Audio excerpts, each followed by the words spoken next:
करण वीतराग विज्ञान नमो ताहि जाते भये हरिहंतादि महान। करि मंगल करि हो महा ग्रंथ करन के काज। जाते मिले समाज सब पावे निज पद राज। पावे निज पद राज। इस भव तरु का मूल एक जानहु मिथ्या भाव। ताको करि निर्मूल अब करिए मोक्ष उपाय। करिए मोक्ष उपाय। मोक्ष मार्ग प्रकाशक नामक ग्रंथ टोडरमल जी की यह है सुंदर अनुपम रचना उपदेश की शैली को बतला रहे थे। उपदेश किस तरह का है, उपदेश का स्वरूप क्या है, और इस स्वरूप को बतलाते हुए कल बहुत सारी चर्चाएं कर ली थी जैन मत और अन्य मत की। तुलनात्मक चर्चा हमने आपके बीच में यहाँ की। क्या होता है जैन दर्शन और क्या होता है अन्य दर्शन, और दोनों के संदर्भ में हमने कल जैन शतक का एक सुंदर छंद भी आपको बतलाया था, जिसे टेलीग्राम ग्रुप पर भी डाल दिया गया। माने सच में हम कंपैरिजन तो करें, हम अपनी बुद्धि का प्रयोग तो करें। क्या होती है सच्ची वीतरागता, वीतरागता किसे कहते हैं, उस वीतरागता का फल किस प्रकार का मिलता है। जिनके हृदय में ये वीतरागता होती है उनकी सोच कैसी होगी, उनका चिंतन कैसा होगा। जो पूर्ण वीतरागी होंगे वे तो निर्विकल्प होंगे, उन्हें किसी प्रकार से कुछ लेना देना नहीं होता जगत से, किसी से राग नहीं होता, किसी से द्वेष नहीं होता। ऐसी परिस्थिति वीतरागियों की होगी। और ये सब काफ़ी बातें बोले परस्पर विरोधी कथन दिखाई दे रहे हों, और फिर आप ये भी कह रहे हों कि हमारे भगवान सर्वज्ञ हैं। ये बात कैसे हो सकती है? यदि हमारे भगवान सर्वज्ञ हैं, आप ऐसा मानते हैं, तो फिर सारी बातों को जानने वाले होंगे ना। और यदि सारी बातों को जानने वाले हैं तो फिर परस्पर विरोधी कथन क्यों करेंगे? कि साहब आपके यहाँ शास्त्रों के अंदर भी परस्पर विरोधी कथन है कि क्या करें, सर्वज्ञ के कही हुई बातें छद्मस्तों के द्वारा लिखी गई हैं। जब बातें छद्मस्तों के माध्यम से लिखी जाती है तो कहीं ना कहीं कुछ चूक होने की संभावना होती है। और एक और बात कह दी है यहाँ कि छद्मस्त जीवों ने तो लिखे, काल दोष से वर्तमान में बहुत सारे कषाई जीव भी आ गए हैं, और उन कषाई जीवों के माध्यम से भी कुछ रचनाएं रच दी गई है अपने राग के पोषण के लिए, अपने मान के पोषण के लिए, अपने कषाय के पोषण के लिए। यद्वा तद्वा निरूपण भी कर देते हैं। देखिए आज तो एक नया प्रकरण, अंतिम प्रकरण इस उपदेश के स्वरूप के संदर्भ में बड़ी मार्मिक चर्चा है।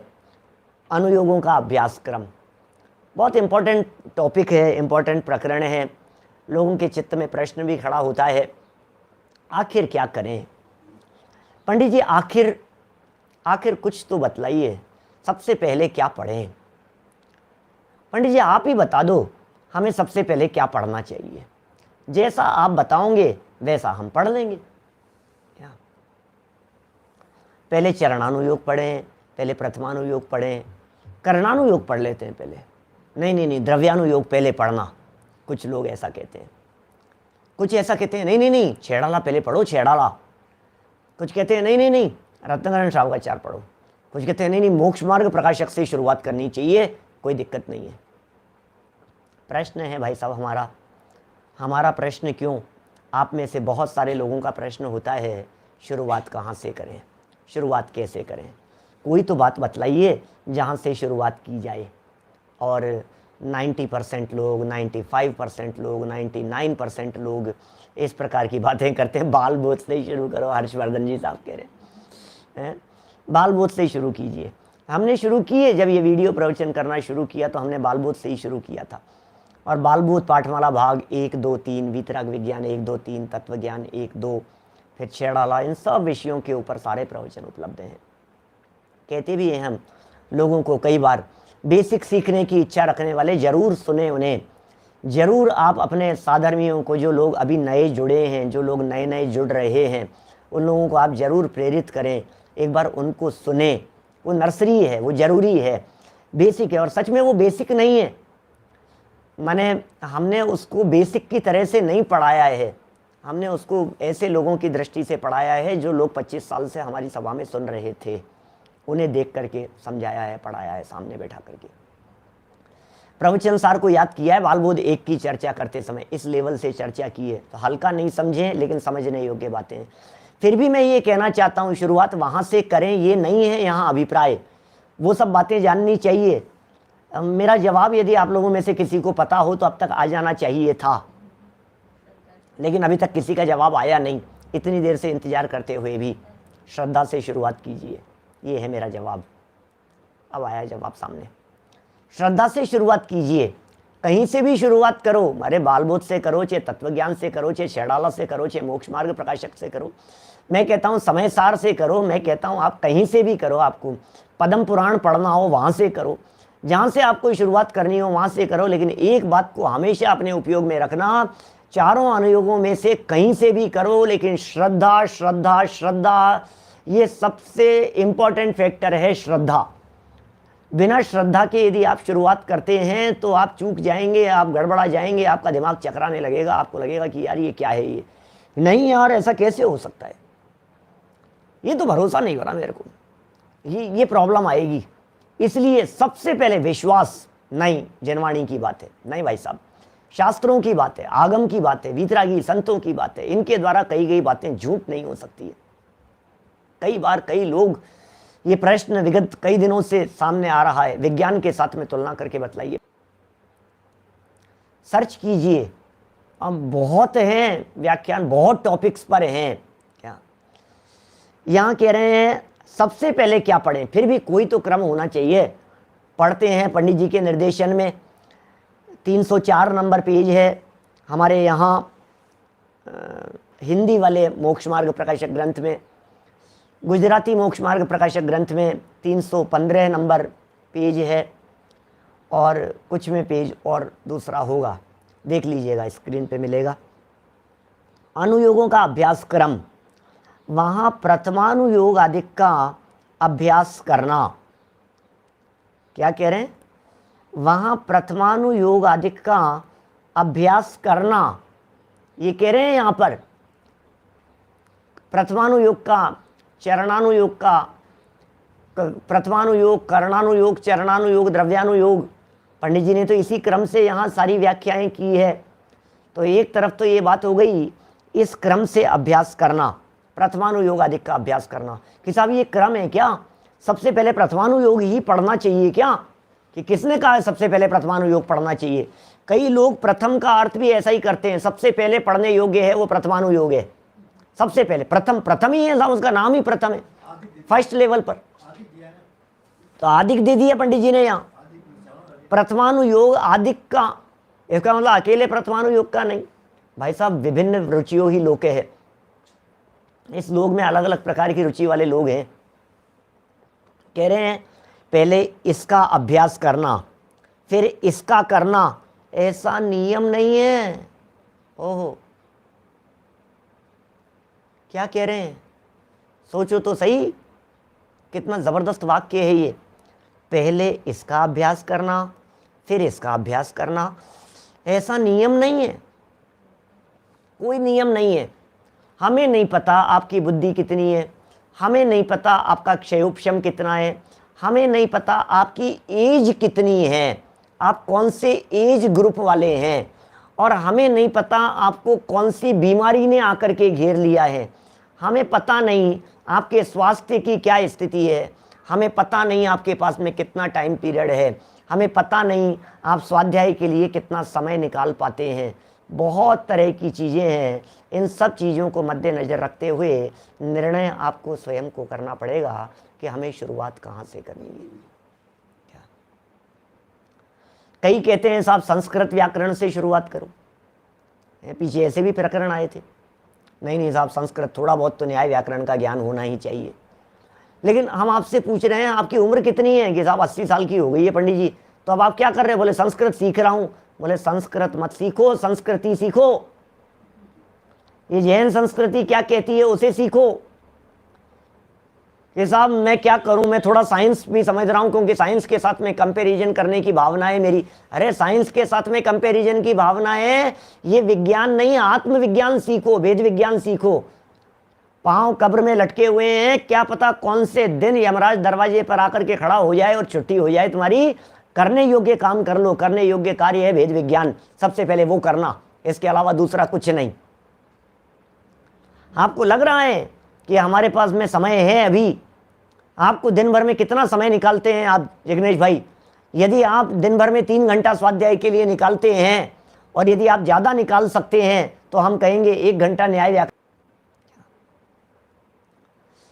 उसकी कटौती करके नहीं।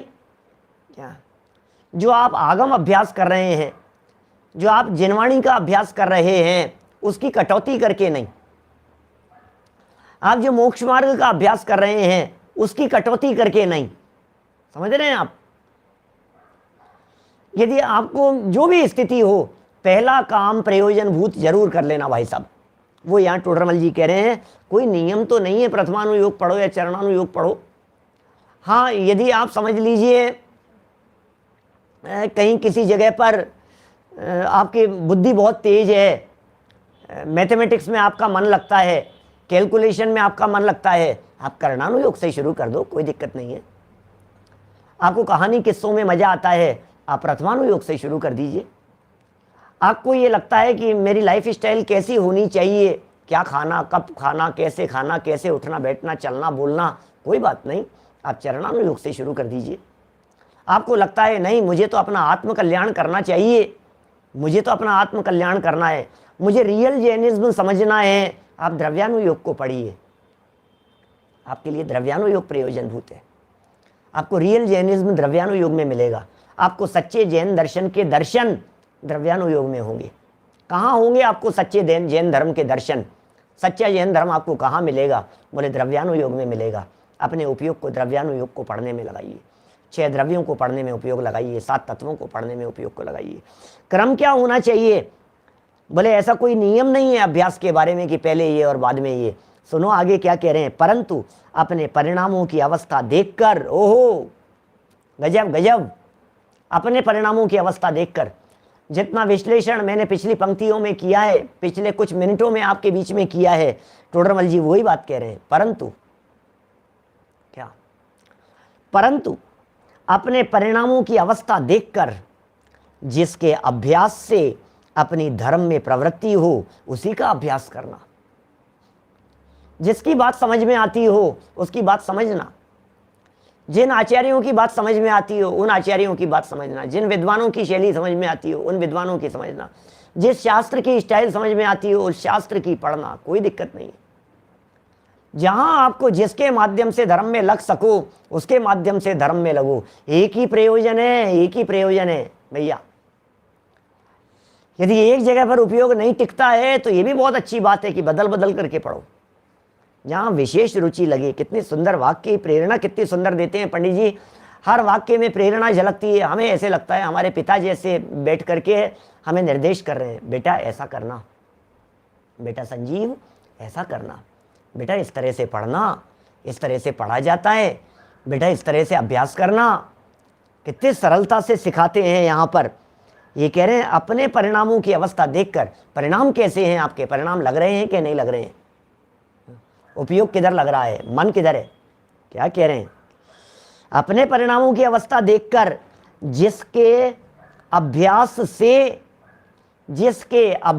से अपनी धर्म में प्रवृत्ति हो उसी प्रकार अभ्यास करना। भैया जिसको पढ़ने से आपकी धर्म में प्रवृत्ति हो, जिसको पढ़ने से आपके धर्म में रुचि हो, जिसको पढ़ने से आपका धर्म में मन लगे, उससे शुरू करो।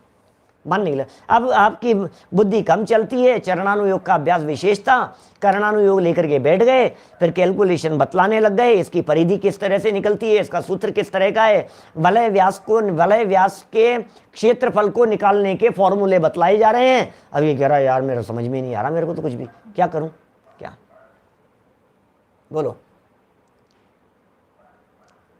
क्या करें, मेरे समझ में नहीं आ रहा। अरे नहीं समझ में आ रहा है तो यहां से उपयोग हटा, जो समझ में आ रहा है उसमें उपयोग लगा, क्या कोई बात नहीं, छोड़ने की जरूरत नहीं है। जहां जो चीज जितनी समझ में आ रही है उतनी ग्रहण कीजिए, आगे बढ़िए, छोड़ दो उसे, ये समझ में नहीं आती है कोई बात नहीं, योग्य गुरुओं के निर्देशन में पढ़ लेना। न्याय शास्त्र लेकर के बैठ गए, वाक्य समझ में नहीं आ रहे, संस्कृत और व्याकरण के बड़े बड़े ग्रंथों को लेकर के बैठ गए, धवलादि ग्रंथों को लेकर के बैठ गए, समझ में नहीं आ रही, कषाय पाउड लेकर के बैठ गए, बुद्धि में नहीं घुस रही है। अब क्या करें बोलो। गोमट सार कर्मकांड के ऐसे विषय हैं जिनको पढ़ करके दिमाग काम नहीं करता है, छोड़ देना यार, तो क्यों पढ़ रहा है, योग्य गुरु के निर्देशन में पढ़ना। नहीं एक बार तो पढ़ना चाहिए। अरे तो भाई पढ़ने के लिए बुद्धि चाहिए, जो बात सिखा रहे हैं परिणामों की अवस्था देखना, परिणाम लगे, धर्म मार्ग में लगे, क्या धर्म में प्रवृत्ति हो उसी का अभ्यास करना, जिस तरह से धर्म में रुचि हो, धर्म में रुचि हो, अरुचि नहीं हो जाए। कभी कभी क्या होता है, विषय थोड़ा सा कठिन चल रहा होता है और आप सामने ला करके किसी नए व्यक्ति को ला करके बिठा देते हो, फिर वो ये कहता है, क्या वो कहता है कि हमारे समझ में नहीं आ रहा है, और यार भाई साहब मैं तो प्रवचन सुनूंगा ही नहीं कभी, क्यों, क्योंकि मेरे तो समझ में नहीं आता। 90% लोग, जो लोग प्रवचन नहीं सुनते हैं, उनकी टेंडेंसी ऐसी है, दिमाग की हालत इस तरह की है, वो ये कहते हैं यार प्रवचन की बातें समझ में नहीं आती हमारे, ऐसा कहते हैं। बोलो, सच कहता हूं, अभी लॉकडाउन के पीरियड में कितने ही लोगों के इस तरह के मैसेज आते रहे, आप लोग के परिचय में आए होंगे, जो लोग ये कहते रहे, जिंदगी भर कहते रहे हमें तो समझ में नहीं आ, अरे यार प्रवचन नहीं समझ में आते भाई साहब, प्रवचन समझ में नहीं आते। क्या सचिन लुवाड़ी दिमाग में इसी तरह का लगता था, अकेले आपके साथ में नहीं, लोगों के 90% लोगों की ये स्थिति है। जो लोग युवा अवस्था तक जिन्होंने कभी कुछ नहीं पढ़ा है और पहली बार उनको प्रवचन सुनने के लिए कहा जाए तो वे यही कहेंगे, अरे यार भाई साहब कहाँ प्रवचन है यार, प्रवचन समझ में नहीं आती भाई साहब अपने ये बातें। जिन्होंने बचपन से पढ़ा है, जो इस मार्ग में है, उनकी बात तो छोड़ दीजिए, डायरेक्ट युवा अवस्था के अंदर जिन लोगों को आप कहो प्रवचन सुन लो तो कहेगा अरे भाई साहब प्रवचन नहीं समझ में आते, फिर क्या करेंगे आप क्या करेंगे। कहो भैया एक बार सुन करके देखो, भैया 5 दिन सुन करके देखो, भैया फर्स्ट टाइम तो थोड़ी थोड़ी सी बातें कठिन लगती है, कोई बात नहीं, लेकिन ऐसा नहीं है कि समझ में नहीं आए, बहुत सरल होता है, बहुत सरल होता है, आपके समझ में आएगा। सुनो तो सही, आपने प्रेरणा दी, सुदर्शन जी साहब आपने प्रेरणा दी और सामने वाले सुनने लग गए। अब सुनने लग गए तो आपका जीवन भर एहसान नहीं भूलते हैं कि अरे यार इन्होंने मेरे को सच्चा मार्ग दिखा दिया, जीवन भर एहसान नहीं भूलता है व्यक्ति फिर। भाई साहब बहुत बहुत सरल है। अरे जिनवाणी की बातें सरल नहीं है क्या, मेरी बात मैं सुनूंगा तो मुझे पसंद नहीं आएगी क्या, ऐसा कैसे हो सकता है क्या, सबके समझ में आएगी, सबके समझ में आए ऐसी बातें हैं, सबके समझ में आए क्या, असैनी थोड़ी ना हम लोग, सैनी पंचेंद्रिय हैं, उपयोग की एकाग्रता पूर्वक सुनना पड़ेगा। लेकिन टोडरमल जी ये कह रहे हैं परिणामों की अवस्था देखकर उसे पढ़ना जिससे रुचि लगे। अब भाई साहब हमारा यहाँ प्रकरण कदाचित कुछ हार्ड चल रहा था, मान लो समझ लो आप, प्रकरण हमारा यहाँ मोक्ष मार्ग प्रकाशक के अंदर जैसा बीच में चला था ना, अध्ययकरण, अपूर्वकरण, अनिवृत्तिकरण, प्रायोग्य लब्धि के 4 आवश्यक। अब किसी व्यक्ति को आपने पहली बार सुनने के लिए वहां बिठा दिया, उसने कहा भाई साहब ये जाने क्या समझा रहे हैं, क्या ये कौन सी प्रायोग्य लब्धि और क्या आवश्यक और क्या अध्ययकरण और कौन किसके पीछे भाग रहा है और कौन किसके आगे दौड़ रहा है, मेरे तो कुछ समझ में नहीं आ रहा है। अब वो बेचारा पहली बार तो सुनने के लिए आया और तुमने उसको अध्ययकरण अपूर्वकरण में ला करके बिठा दिया। अब वो डरता डरता तो आया था और उसने कहा मैं तो नहीं सुन सकता भाई साहब प्रवचन, मैं तो पहले ही कहता था मेरे बस की बात नहीं है। बोलो तो क्या करें जिग्नेश भाई, ये कठिन नहीं है। फिर उनको समझाओ भैया ये 2-4 दिन ये प्रकरण थोड़ा सा जटिल लग रहा है, फिर भी आप ऐसे डरो मत, हिम्मत मत हारना, बहुत सरलता से समझाएंगे, अभी सब समझ में आएगी आपके। हिम्मत रख करके जो मैंने 15 दिन डटा रहा ना भाई साहब, मैंने 15 दिन के लिए भी जो व्यक्ति डट गया हिम्मत करके, समझ लीजिए उसके सब बातें धीरे धीरे समझ में आने लगेगी। एक और बात बतलाऊं आपको, मार्मिक बात कहता हूं, आज तक समझ में इसलिए नहीं आता था क्योंकि ज्ञान का क्षेयोपशम मंद पड़ा हुआ था। क्षेयोपशम इसलिए मंद पड़ा हुआ था क्योंकि जिनवाणी की विराधना करता रहता था। अब जिनवाणी की आराधना में उपयोग को लगाया, अपने आप ज्ञानावरणी कर्म का क्षेयोपशम खुलने लगा, अपने आप बातें समझ में आने लगी। क्या आइए जैन साहब, जैसे जैसे मन लगाते हैं ना इसको पढ़ने में, समझने में, जैसे जैसे उपयोग लगाते हैं जिनवाणी की बात को पढ़ने में, तो चूंकि जिनवाणी के प्रति बहुमान का भाव आया है, जिनवाणी के प्रति सम्मान का भाव आया है, अंदर में जिनवाणी की बात को सुनने का मन बना है, तो इससे क्या होगा, जो ज्ञानावरणी कर्म के बादल छाए हुए थे आत्मा के ऊपर, वे ज्ञानावरणी कर्म के बादल छटने लगते हैं। जब ज्ञानावरणी कर्म के बादल छटने लगते हैं तो बातें समझ में आने लगती है, अपने आप विषय समझ में आने लगता है। लेकिन बादल तो थोड़े से मंद होने चाहिए, थोड़े से छटने चाहिए। पहले दिन कैसे छटेंगे, अभी तो बहुत तकलीफ में हो, अभी तो ऐसे ज्ञानावरणी कर्म का तीव्र उदय आ रहा है, अभी तो जचता ही नहीं है, अभी तो रुचता ही नहीं है, अभी तो बातें समझ में ही नहीं आती है। आएगी समझ में, आएंगी समझ में रुचि पूर्वक। और कल से तो ऐसी बात कहने वाले हैं, कल से तो बात ही गजब की आने वाली। आत्मा का हित किसमें, हम भी तो आत्मा है, हमारा हित किसमें, हमारा भला किसमें। चलिए बहुत सुंदर उदाहरण देकर के पंडित जी यहाँ बात समझाने वाले हैं। अथवा चौथी लाइन है, देखना जरा, तीसरी लाइन, 304 पेज की तीसरी लाइन। अथवा कभी किसी शास्त्र का अभ्यास करे, कभी किसी शास्त्र का अभ्यास करे। क्या कह रहे हैं, ये भी है भाई साहब, ये भी जरूरी है। एक ही एक में मन नहीं लगता। जैसे रोजाना रोटी दाल रोटी दाल रोटी दाल खाते हुए मन नहीं लगता, कभी कभी मन हो जाता है कुछ तो और बना लो। क्या राजकुमार जी अजमेरा साहब, कुछ तो और बना लो, कभी कभी तो मन होता है।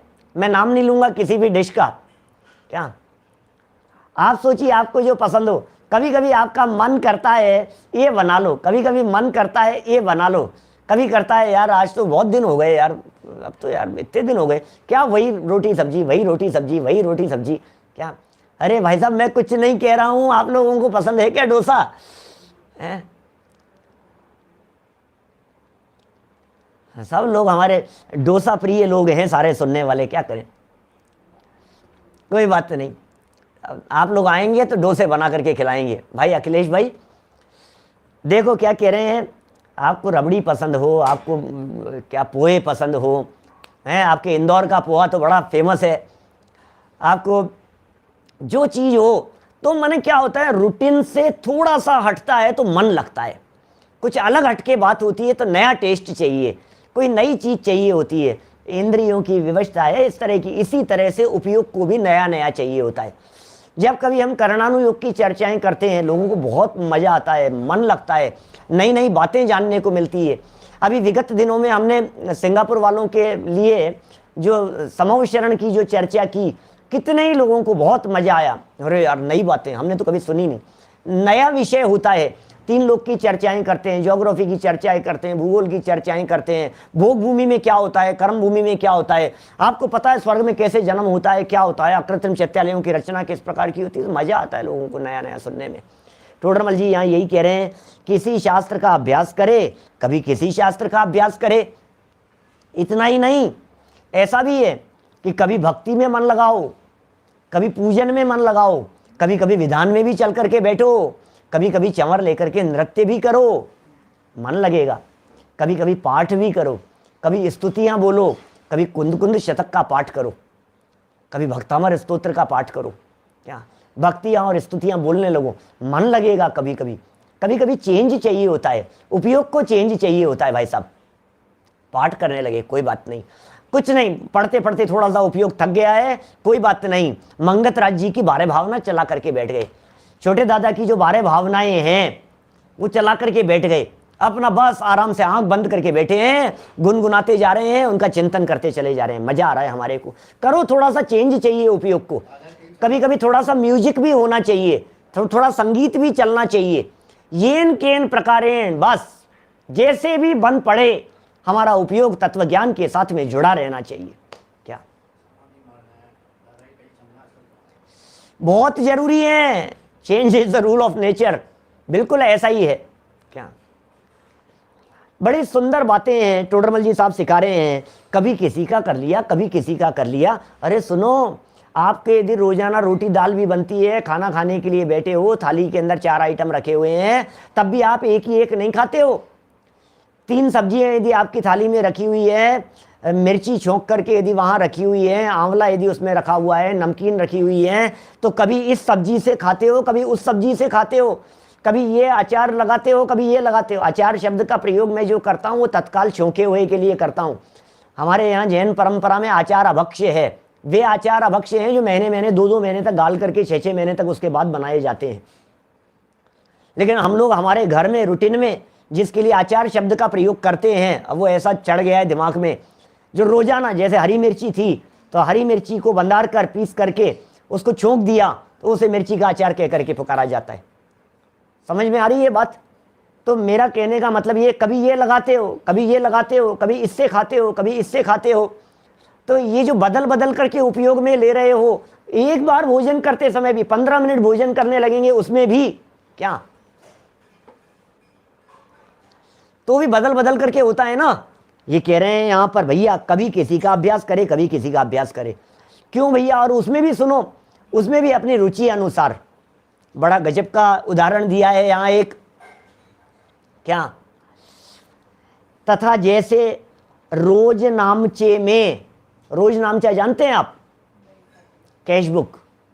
रोज नामचा मतलब बही खाता, रोज नामचा मतलब डेली की बुक, क्या कहेंगे उसे, दिन भर का हिसाब किताब, जिनके अंदर जितना आया जितना गया सब लिखते चले जाते हैं, जिसके अंदर वो रोज नामचा। अकाउंट्स की बात कर रहे हैं, अकाउंट्स सिखा रहे हैं यहां पर। रोज नामचे में तो अनेक रकमें जहां तहां लिखी हैं। क्या? रोकड़, कैश बुक, बही खाता, सब अलग अलग शब्द हैं, बराबर उसके अंदर लिखी रहती है। लेजर नहीं, लेजर नहीं। अभी अभी अकाउंट्स की चर्चा चल रही है, अभी जनरल एंट्री की चर्चा चल रही है। अकाउंट्स जिन लोगों ने पढ़ी होगी, डेली लेजर की बात नहीं कर रहे हैं भाई साहब, अभी तो एंट्री, डाटा एंट्री की बात कर रहे हैं। अभी तो सब कंप्यूटराइज्ड होने लगे। हम जब पढ़ते थे, कॉमर्स स्टूडेंट थे, तो हम उस समय सब हाथ से एंट्रियां करते थे। कोर्स में ही सब ये इसी तरह का था, क्या सारी चीजें वही, ये इस तरह का, इससे इतना, जनरल एंट्रियां सब एंट्री करते थे। फिर उसके बाद में फिर उनकी पोस्टिंग करते थे, फिर खाते बनाते थे, तो सबकी पोस्टिंग करते थे। अब तो क्या होता है, यहाँ अपन पोस्टिंग करनी ही नहीं पड़ती है, लेजर बनाना ही पड़ता है। अब तो बैलेंस, वो ट्रायल बैलेंस बनाना ही नहीं पड़ता है, अब तो बैलेंस शीट बनानी ही नहीं पड़ती है। आप तो सिर्फ जनरल एंट्री कीजिए टैली में जाकर के। टैली में जाकर के हमने एंट्री चढ़ा दी। टैली एक सॉफ्टवेयर का नाम है, बहुत सारे लोगों को पता ही नहीं होगा। कंप्यूटर का एक सॉफ्टवेयर है टैली, जो अकाउंट से रिलेटेड काम करता है। अब उसमें हमने एंट्री कर दी किसी चीज की, इधर एंट्री की और उधर वो उस लेजर उसका अपने आप तैयार हो गया, खाते अपने आप तैयार हो गए। लाल रंग के वही खाते आते थे बड़े बड़े ऐसे, उनके अंदर इस तरह की सारी बातें, कितना आया कितना गया सब कुछ। फिर किसी व्यक्ति से इतने रुपए आ गए, उसी में मान दिया। फिर दूसरे व्यक्ति को इतने रुपए दे दिए, फिर इससे इतने आ गए थे, इतना आ गया, इतना चढ़ा दिया, सब एक जगह पर नोट कर लिए। अब लेकिन ये टोडरमल जी कह रहे हैं, आगे सुनो, उनकी खाते में ठीक खतौनी करें। लेजर में, खाता कहते हैं लेजर,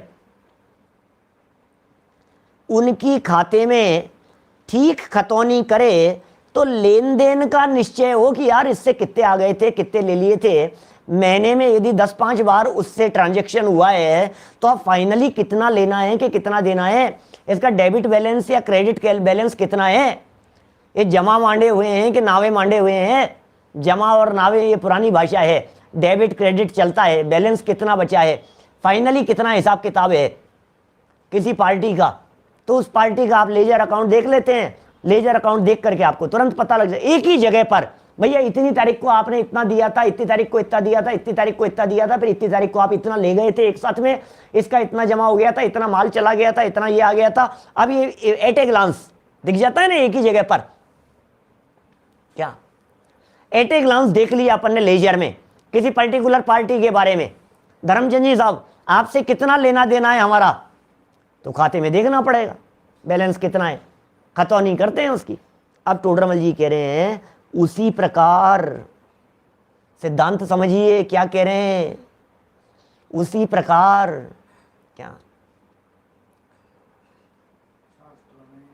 ठीक है ना, क्या कह रहे हैं ये, उसी प्रकार शास्त्रों में तो अनेक प्रकार का उपदेश जहां तहां दिया है भैया, शास्त्रों में तो जहां तहां उपदेश दिया है।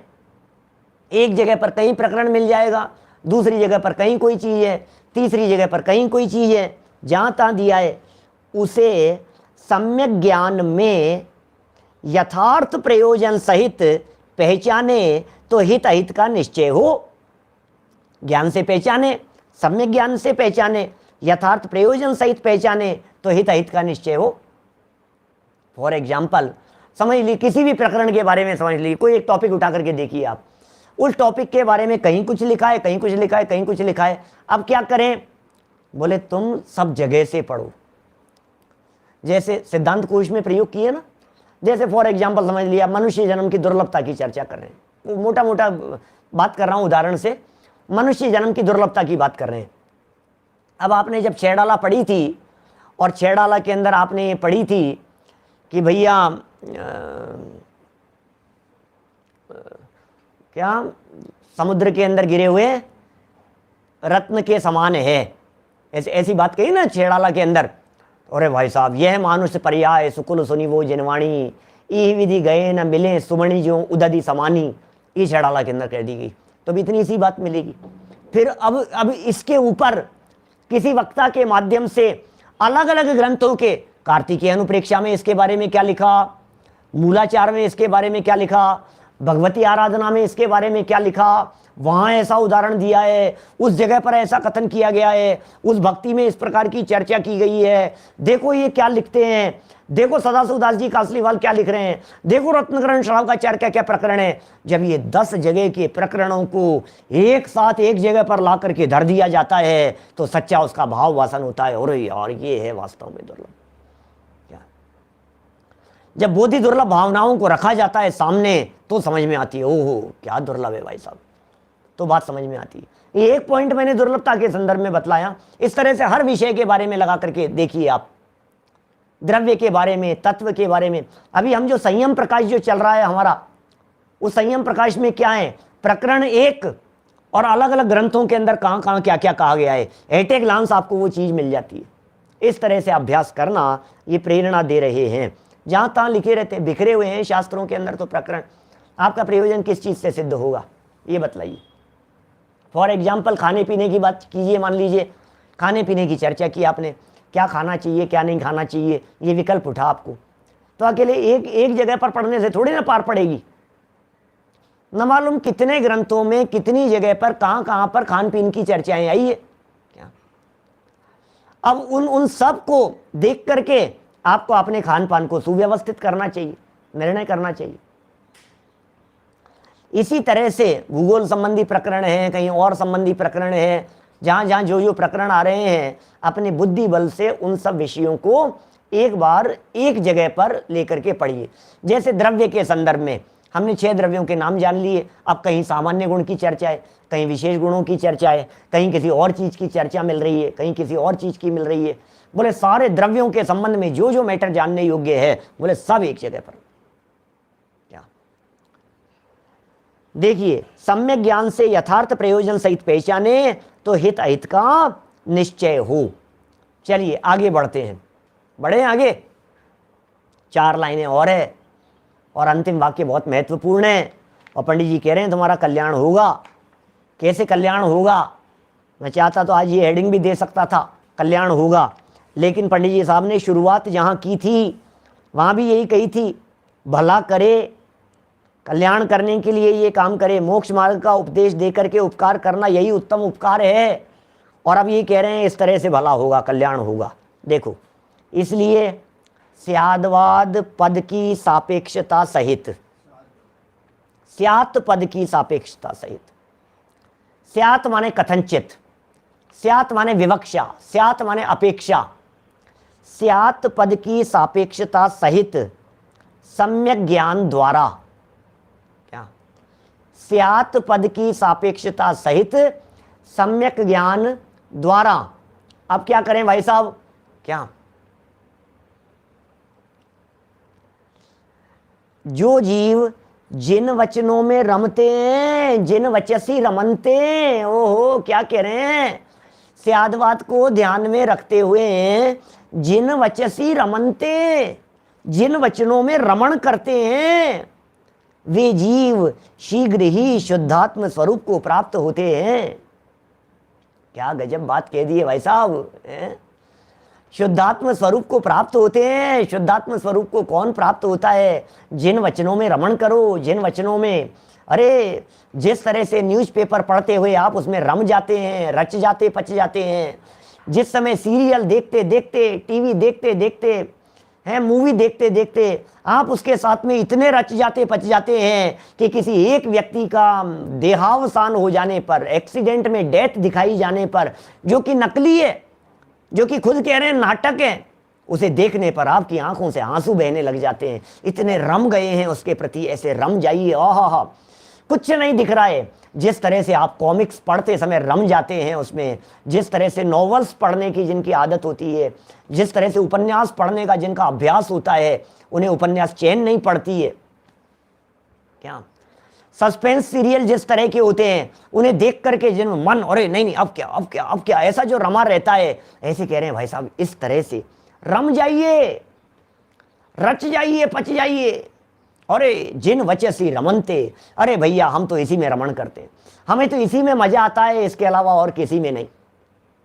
क्या, हमें तो अब कहीं रचता ही नहीं है। भक्तामर स्तोत्र पता नहीं क्यों 1-2 दिन से बार बार में काफी याद आ रहा है। फिर एक भक्तामर का श्लोक याद आ रहा है, दृष्ट्वा भवन्त मनिमेष विलोकनीयम नान्यत्र तोषमुपयाति जनस्य चक्षु। क्या, दृष्ट्वा भवन्त मनिमेष विलोकनीयम नान्यत्र तोषमुपयाति जनस्य चक्षु पीत्वा पयः शशिकरः द्युतिदुग्ध सिंधु क्षारम जलम जल निधे रसितुम कैच्छ। हे भगवान, आपको देख लेने के बाद आपके चेहरे से नजर नहीं हटती, क्या करें। हे प्रभु, आपको देखते हैं सामने विराजमान, ओहो छवि वीतरागी, ये वीतरागी छवि नैनों में अब समाई, आंखों में ये छवि समा गई है, चेहरे से क्या शांत मुद्रा। लख सौम्य दृष्टि तेरी प्रभुवर समता रस पीने आया हूँ, इस जल ने प्यास बुझाई ना, इसको लौटाने आया हूँ। क्या बोलो, हे जिनेंद्र देव, कौन देखेगा। सच में आपको देख लेने के बाद दुनिया में और कोई देखने लायक हमारे को दिखाई नहीं देता है। दृष्टवा भवंतम, जब दृष्टि पड़ी प्रभु जी तुम पर, मुझको स्वभाव का भान हुआ, प्रत्यक्ष देख मूरत शांति हृदय में छाई। बिल्कुल ऐसी ऐसी दशाएं हैं भाई साहब। ये कह रहे हैं सम्यक ज्ञान द्वारा जिन वचनों में रमते हैं, अरे जिन वचनों को पढ़ते नहीं है, रमते हैं। रमने में और पढ़ने में फर्क जानते हैं क्या, क्या होता है। क्या रमने में और पढ़ने में क्या फर्क है। खाते नहीं है, स्वाद लेते हैं। क्या रस ले करके खाते हैं। एक तो फट फट फट फट फट जाने की जल्दी थी, ऑफिस भागने की जल्दी थी, काम की जल्दी थी, दिमाग में टेंशन थी, जो मिला खाया हुआ निपट गया, पता ही नहीं लगा। और एक एक घास को आ हा स्वाद आ रहा है हर वाक्य में। एक तो ऐसे पढ़ता है, बस पढ़ लिया उसको, क्या समझ में आ रही है। देखना फर्क है, देखने में फर्क है, पढ़ने में फर्क है। क्या पढ़ना और अध्ययन करना दो चीजों में फर्क है कि नहीं। पढ़ना तो रीडिंग है, और अध्ययन में पढ़ना नहीं होता है। अध्ययन माने रम जाना। ये रमने के लिए कह रहे हैं भैया, जो लोग जिनेंद्र देव के वचनों में रम जाते हैं, जिन्हें मजा आता है, जिन्हें आनंद आता है, जिन्हें लगता है ओहो मेरा तो जीवन बदल गया है, अरे भैया इसे छोड़ करके कहाँ जाऊं मैं, उपयोग कहीं नहीं लगता है। अब तो इसी में उपयोग लगता है। और पढ़ूंगा और समझूंगा और गहराई में जाऊंगा, अनुभव करूंगा, अपने भीतर में समा जाऊंगा, अपने आत्म तत्व को जानूंगा। ओहो, ऐसा है भाई साहब। जैसे गुरुदेव के आहा निकलता था ना, वो रमते थे एक एक वाक्य में, एक एक शब्द में, एक एक शब्दावली में। रम जाओ, मन रम जाता है। ऐसा नहीं होता है कभी मन रम जाता है तो फिर क्या होता है भाई साहब? रुके रहो यार, क्या चलती है? क्यों भागना है? बतलाओ मुझे, क्यों भागना है, क्यों दौड़ना है? देखिए कितना सुंदर वाक्य था ये पहला वाक्य।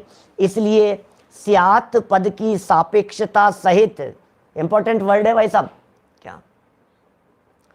स्यात् पद की सापेक्षता सहित सम्यक ज्ञान के द्वारा, सम्यक ज्ञान के द्वारा जो जीव जिन वचनों में, ये जो शास्त्र हैं, ये जो जिनवाणी की बातें हैं, ये जिन वचन हैं, जिन वचनों में रमते हैं जो जीव, क्या होगा उनका?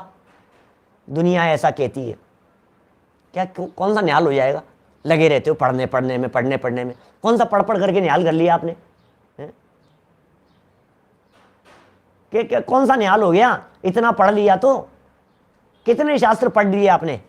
ये कह रहे हैं भैया क्या होता है सुनो, वे जीव शीघ्र ही शुद्धात्म स्वरूप को प्राप्त होते हैं। अरे भाई, शास्त्र में रमने का अर्थ, शास्त्रों में जो शब्द दिए गए हैं उन शब्दों का भाव भाषण होना, और जब उन शब्दों का भाव भाषण होता है तो फिर जिनवाणी नहीं समझ में आती है, आत्मा समझ में आता है। क्या? फिर आत्मा समझ में आता है। शास्त्र में रमते हुए आत्मा का अनुभव कैसे हो जाएगा? शुद्धात्म स्वरूप को कैसे प्राप्त हो जाएंगे? क्योंकि शास्त्रों में शब्द नहीं होते, शास्त्रों में शुद्धात्मा होता है, शास्त्रों में आत्मा दिखाया जाता है। देखते हैं शास्त्र और दिखता है आत्मा, देखते हैं जिनवाणी और दिखता है गायक। क्या? शास्त्रों को पढ़ करके शास्त्र नहीं दिखते हैं, शास्त्रों को पढ़ करके आत्मा दिखता है। जिनवाणी को देख करके जिनवाणी नहीं दिखती है, शब्द नहीं दिखते हैं, शब्द तो जड़ हैं। क्या? क्या बोलो? अनुभव पूर्वक आइए, बिल्कुल सम्यक ज्ञान अनुभव पूर्वक पढ़िए। अनुभव के पहले का भी कह सकते हैं, अनुभव के बाद सम्यक ज्ञान कहलाता है। लेकिन यहां जो शब्द कह रहे हैं ना, ये सम्यक ज्ञान द्वारा, इसका मतलब ये झूठा नहीं है। उपयोग की एकाग्रता द्वारा जो इन वचनों को पढ़ेगा उसका ज्ञान सम्यक हो जाएगा। क्या? क्या? वे जीव शीघ्र ही शुद्धात्म स्वरूप को प्राप्त होते हैं। आत्मा को प्राप्त कर लिया। मोक्ष मार्ग में पहला उपाय आगम ज्ञान कहा है। ओहो, पहला उपाय आगम ज्ञान है। पढ़ो भैया, खूब पढ़ो। आगम ज्ञान, ये पहला उपाय आगम ज्ञान कहा है। ये त्रियंचों पर लागू नहीं होता। ये पहला उपाय जो आगम ज्ञान कहा है, ये नारकियों पर लागू नहीं होता। ये स्वयंभू रमण समुद्र के त्रियंचों पर लागू नहीं होता। ये देवगति के जीवों पर लागू नहीं होता। ये हमारे लिए लिखा है। क्या? मोक्ष मार्ग में पहला उपाय क्या है? फर्स्ट ऑफ ऑल क्या करें हम? क्या करें? बोले आगम ज्ञान कहा है। आगम ज्ञान बिना धर्म का साधन नहीं हो सकता। अब ये क्या है? देखो, आगम ज्ञान तो है नहीं और धर्म करें। भैया बहुत धर्मात्माएं कि क्या करते हैं, कौन सा शास्त्र, और शास्त्र वास्त्र नहीं पढ़ते। उपवास बहुत किए हैं, लेकिन इन्होंने क्या पिछले 30 साल में इन्होंने जितने उपवास किए हैं उतने महावीर भगवान ने भी नहीं किए होंगे अपने 30 साल के कैरियर में। 12 साल के समय में दीक्षा लेने के बाद 42 साल की उम्र तक 12 साल में कितने उपवास किए उन्होंने? उससे ज्यादा इन्होंने उपवास किए। तो धर्म कितना हो गया? धर्म कितना हो गया? नहीं, खूब माला का जाप करते हैं भाई साहब। क्या बात कर रहे हो आप? खूब जाप करते हैं। अरे पूजाएं तो भाई साहब क्या मजाल, एक दिन पूजा नहीं छोड़ते हैं ये। धर्मात्मा कितने हैं जरा सुनिए, क्या है ये? धर्मात्मा कितने हैं? मेरा वाक्य नहीं है, टोडरमल जी का वाक्य है। सुनो क्या लिखा है। आगम ज्ञान बिना धर्म का साधन नहीं हो सकता। जीरो है भाई साहब। अब क्या करो? आगम पढ़ा नहीं है, शास्त्र पढ़े नहीं है, जिनवाणी का अभ्यास नहीं है। मूलमा ही भूल छे राजेश भाई, बराबर छे। मूलमा ही भूल छे। जीरो है, जीरो धर्म के नाम पर। देवेंद्र भाई कोलारस, धर्म के नाम पर भ्रम हो रहा है। आगम ज्ञान के बिना धर्म का साधन नहीं हो सकता। आगम पढ़ो, शास्त्र पढ़ो, जिनवाणी पढ़ो, तत्व ज्ञान करो, पढ़ते कितना हो, सीखते कितना हो, स्वाध्याय कितना करते हो, अभ्यास कितना करते हो, नियमित स्वाध्याय का नियम है या नहीं है पहले ये बतलाओ। कि नहीं साहब रोजाना प्रक्षाल देखने का नियम है, गजब हो गया। रोजाना 3 माला फेरने का नियम है, रोजाना पूजन करने का नियम है। अरे लेकिन स्वाध्याय का नियम है या नहीं है? अरे स्वाध्याय, आगम ज्ञान बिना धर्म का साधन नहीं हो सकता, हो ही नहीं सकता। इसलिए तुम्हें मतलब कैसी भाषा है देखो, जहां तुम और तुम्हें शब्द का प्रयोग करते हैं ऐसा लगता है उल्लास भाई फेस टू फेस बात कर रहे हैं सामने बैठ करके। पंकज भाई ये जो कह रहे हैं तुम्हें भी, अब ये तुम्हें भी कहते ही विपुल भाई कंदी, अब आपको लगता है तुम्हें भी कह करके क्या कहना चाह रहे हैं? ये तुम्हें भी क्या? दिलीप भाई तुम्हें भी बोलो, रतन जी साहब तुम्हें भी, ये क्या तुम्हें भी शब्द का मतलब क्या है? पढ़ लेने के लिए नहीं है ये तुम्हें भी का अर्थ मुझे भी, ऐसा पढ़ना पड़ेगा हमारे को, ऐसा पढ़ना पड़ेगा। इसलिए तुम्हें भी, इसलिए मुझे भी, इसलिए जो पढ़ रहा है उसे भी। क्या अत्यंत प्रेम का प्रतीक है, वात्सल्य का प्रतीक है, निकटता का प्रतीक है। तुम्हें, तुझे, तेरे को एक बात बतलाऊं, ये ऐसी भाषा का प्रयोग आप दोस्तों के साथ में करते हैं क्या? ऐसी भाषा का प्रयोग आप निकटवर्ती लोगों के साथ में करते हैं, पराये लोगों के साथ में आप बहुत विनम्रता की भाषा का प्रयोग करते हैं। टोडरमल जी बहुत निकटता से बात कर रहे हैं। टोडरमल जी कह रहे हैं इसलिए तुम्हें भी यथार्थ बुद्धि द्वारा आगम का अभ्यास करना। क्या बेटा? आगम का अभ्यास करना। राजकुमार भाई जरूर करना। महावीर जी भाई साहब आगम का अभ्यास करना, तुम्हें भी पढ़ना चाहिए, तुम्हें भी करना चाहिए आगम का अभ्यास। क्या हो जाएगा पढ़ने से? अगला वाक्य सुन लो, क्या हो जाएगा, हम क्या बताएं? क्या? जो चाहो अपनो कल्याण, दौलत राम जी ने छेड़ाला में लिख दिया, जो चाहो अपनो कल्याण, कि क्या हो जाएगा? तुम्हारा कल्याण होगा। क्या? तुम्हारा कल्याण होगा। स्वस्ति, कल्याण होगा तुम्हारा। क्या? स्वस्ति, स्वस्ति, तुम्हारा कल्याण होगा। कैसे तुम्हारा कल्याण होगा? अरे पंडित जी साहब कोई मंत्र बता दो ना जिससे हमारा कल्याण हो जाए। क्या बात करते हो, अभी बता देते हैं, क्यों चिंता करते हो आप? हमारे पास में बहुत सारे मंत्र हैं कि नहीं ऐसा मंत्र बतलाना जिससे गारंटी से कल्याण हो, कि बिल्कुल जरूर बतलाएंगे, आप चिंता मत करो। हमारे पास में है ऐसा मंत्र जिस मंत्र से अवश्यमेव कल्याण होता है। कि कौन सा मंत्र है? जरूर अपनी बुद्धि द्वारा आगम का अभ्यास करना। क्या? कि उससे क्या हो जाएगा? अरे ये मंत्र ही तो है, ये मंत्र है। अपनी बुद्धि अनुसार आगम का अभ्यास करना, तुम्हारा कल्याण होगा, तुम्हारा कल्याण होगा, तुम्हारा भला होगा। यदि भला चाहते हो तो पढ़ो, यदि भला चाहते हो तो आगम का अभ्यास करो। आगम का पाठन नहीं, आगम का पठन नहीं, आगम का अभ्यास, आगम का अभ्यास, आगम का अभ्यास, अभ्यास करो। कि साहब 2 घंटे तो सुबह शाम सुनते हैं पंडित जी, आपको थोड़ा सा और अभ्यास करो। कि पंडित जी 3 घंटा इसके अंदर देता हूं फिर भी आत्मकल्याण नहीं हुआ, थोड़ा और अभ्यास करो। कि नहीं मैं 4 घंटे करने लग गया आजकल, फिर भी कुछ मजा नहीं आ रहा है, जिंदगी में कुछ राह मिली नहीं है। कोई बात नहीं, अभ्यास करो और अभ्यास करो और अभ्यास करो, आगम अभ्यास करो, जरूर शांति मिलेगी, जरूर शांति मिलेगी। सेल्फ स्टडी की बात है, सेल्फी लेने की बात है। एक सेल्फी अपने आप के साथ में, सेल्फी का जमाना है। कैसी सेल्फी? देखो तो सही अपने गायक भगवान आत्मा को, तो आपको सेल्फी की खबर होगी किसे कहते हैं सेल्फी। इस तरह से आगम अभ्यास करने से हमारा अवश्य कल्याण होगा। ये प्रेरणा पंडित जी साहब ने की। इति श्री मोक्ष मार्ग प्रकाशक नामक शास्त्र में उपदेश स्वरूप प्रतिपादक, उपदेश के स्वरूप का प्रतिपादन करने वाला 8वां अधिकार संपूर्ण हुआ। इस तरह यहाँ हमने 8 अधिकार संपन्न कर लिए हैं और कल से हम शुरू करेंगे 9वां अधिकार, मोक्ष मार्ग क्या है, मोक्ष मार्ग का स्वरूप क्या है। इस चर्चा को कल आगे बढ़ाएंगे। अभी जनवाणी स्तुति। निज निधि निज में बताई, यह अनंत उपकार है, उसके लिए जिन वाणी माँ को वंदना शत बार है। वंदना शत बारे है। एक सूचना है, आज दोपहर से 12 भावना की चर्चा शुरू हो रही है जीवंदर स्वामी के माध्यम से क्षत्र चूड़ामणि में। बहुत मार्मिक प्रकरण है 12 भावनाओं का प्रकरण। दोपहर में ठीक 2:30 बजे 12 भावनाओं की, अनित्य आचरण आदि भावनाओं की वैराग्य में सुंदर चर्चाएं, क्या चिंतन इसने किया होगा, जीवंदर स्वामी ने किया होगा, वादीप सिंह सूरी आचार्य के शब्दों में जानने का मार्मिक अवसर। दिन में ठीक 2:30 बजे और रात को करेंगे चर्चा धर्म द्रव्य की तार्किक विश्लेषण, धर्म द्रव्य की सत्ता सिद्धि के संदर्भ में धर्म धर्म द्रव्य की चर्चा। अभी 9 बार नमोकार मंत्र। नमो अरिहंताणम, नमो सिद्धाणम, नमो आयर्याणम, नमो वज्रायाणम, नमो लोये सव्यसाहु।